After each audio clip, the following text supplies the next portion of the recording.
और अब की बार सुन रहे हैं ना आप? अपने देश में सरकार बनाने के लिए तो 272 सीटें ही चाहिए होती हैं ना, लेकिन मोदी 400 पार का शोर क्यों मचा रहा है? मोदी को 400 सीटें क्यों चाहिए? नहीं जानते तो जान लीजिए। सरकार तो 272 पे भी बन जाती है, लेकिन 272 की सरकार संविधान में संशोधन नहीं कर सकती। उसके लिए 2/3 बहुमत से अधिक सीट या नया संविधान बनाना ಈ ಬಾರಿ 400 ಪಾರ್. ಈ ಬಾರಿ 400ಕ್ಕೂ ಹೆಚ್ಚು ಸೀಟನ್ನು ಗೆಲ್ಲಬೇಕು ಅಂತ ಅವ್ರು ಹೇಳ್ತಾರೆ. ಯಾಕೆ 400 ಯಾಕೆ? ನಮಗೆ ಲೋಕಸಭೆಯಲ್ಲಿ ಬಹುಮತ ಇದೆ, 2/3 ಮೆಜಾರಿಟಿ ಇದೆ. ರಾಜ್ಯಸಭೆಯಲ್ಲಿ ನಮಗೆ 2/3 ಮೆಜಾರಿಟಿ ಇದೆ, ಅಲ್ಪ ಬಹುಮತ ಇದೆ. ರಾಜ್ಯ ಸರ್ಕಾರಗಳಲ್ಲಿ ನಮಗೆ ಬೇಕಾಗಿರ್ತಕ್ಕಂಥ ಬಹುಮತ ಇಲ್ಲ. ಸಂವಿಧಾನವನ್ನ ತಿದ್ದುಪಡಿ ಮಾಡಬೇಕಾದ್ರೆ ಏನು ಮೂಲಭೂತವಾಗಿ ಸಂವಿಧಾನವನ್ನ ಸಂಪೂರ್ಣವಾಗಿ ತಿರುಚಿತ್ತು ಕಾಂಗ್ರೆಸ್ನವರು, ಅದರಲ್ಲಿ ಬ್ಯಾಡದೇ ಇರೋದನ್ನೆಲ್ಲ ತುರುಕಿದ್ರು. ವಿಶೇಷವಾಗಿ ಇಡೀ ಹಿಂದೂ ಸಮಾಜವನ್ನ ದಮನಿಸುವಂತಹ ರೀತಿಯಲ್ಲಿ ಕಾನೂನನ್ನ ತಂದಿಟ್ಟಿದ್ರು. ಈ ಎಲ್ಲವೂ ಬದಲಾಗಬೇಕಾದ್ರೆ ಈ ಮೆಜಾರಿಟಿಯಲ್ಲಿ ಆಗುವುದು.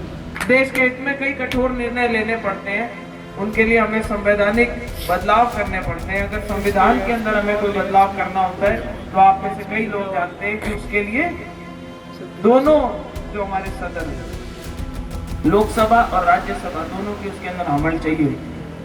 लोकसभा में आज भारतीय जनता पार्टी और एनडीए का प्रचंड बहुमत है, उसमें कोई कमी नहीं है, लेकिन राज्यसभा में आज भी हमारी मेजोरिटी है. अगर इस बार तीसरी बार एनडीए की सरकार आती है तो शर्तिया. अब तो समझ ही गए होंगे आप कि मोदी को 400 पार क्यों चाहिए. ये जो मोदी के चट्टे बट्टे बोल रहे हैं ना, यही है मोदी के मन की असली बात.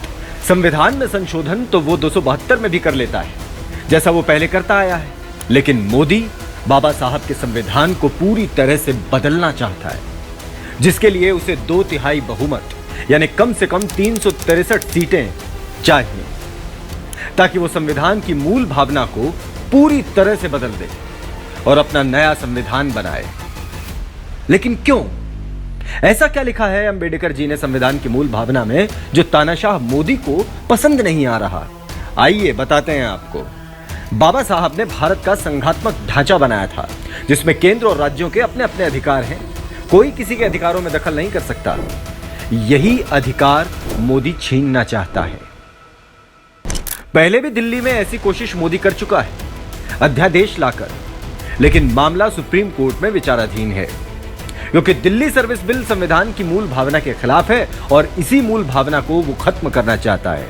बाबा साहब ने संविधान की मूल भावना में हमें सामाजिक, आर्थिक और राजनीतिक न्याय दिया है.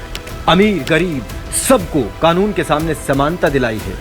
लेकिन मोदी को यह पसंद नहीं और मोदी इसे छीनना चाहता है, ताकि वो जब चाहे अपने अमीर दोस्तों को देश की सारी संपत्ति बेच सके और खुद तानाशाह बनकर जनता पर अपना चाबुक चला सके.